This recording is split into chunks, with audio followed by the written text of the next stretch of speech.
আপনারা সামুদ জাতির নাম শুনেছেন?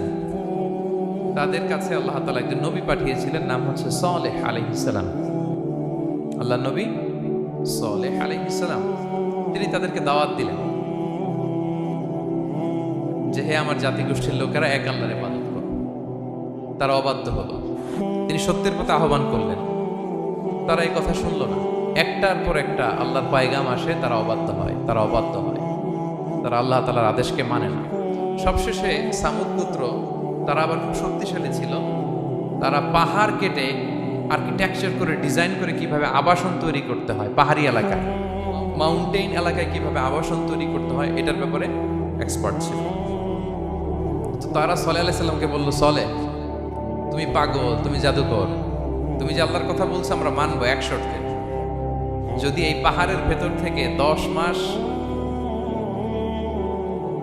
গর্ভধারিণী একটা উট যদি বের করে আনতে পারো, এমন একটা শি ক্যামেল উট যদি বের করে আনতে পারো, যেই উটের পেটের ভেতরে একটা বাচ্চা থাকবে এবং উটটা পাহাড় থেকে বের হয়েই বাচ্চা ভূমিষ্ঠ করবে, এরপরে উটের দুধ যেন আমরা খেতে পারি, তুমি যদি এইটা দেখাইতে পারো তাহলে বুঝবো তুমি সত্য নবী।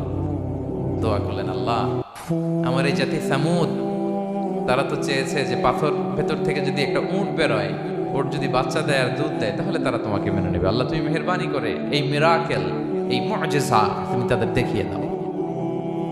আল্লাহ তাআলা দোয়া কবুল করলেন। হাজার হাজার মানুষের সামনে চাক্ষুষ দিবালোকের মুহূর্তে পাথর ভেঙে একটা উট বেরিয়ে এলো বিশাল আকৃতির,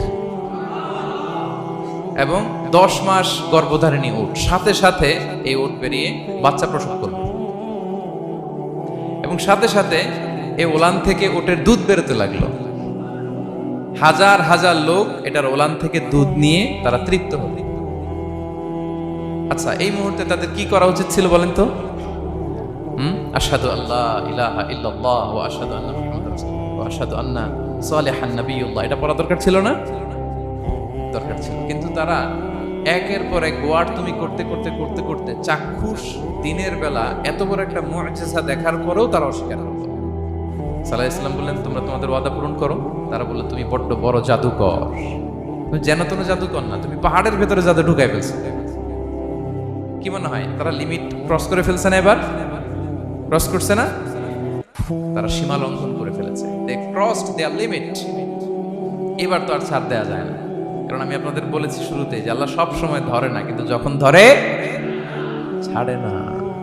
আযাব চলে আসলো। কি আযাব? আর্থকোয়েক আর রাজফা, পুরো ভূখণ্ড কেঁপে উঠল। কেঁপে ওঠার সাথে সাথে সব মাটিতে পড়ে গেল। 2 নাম্বার আসলো সাউন্ড ওয়েভ, শব্দ নিনা, প্রচন্ড শব্দ তরঙ্গ।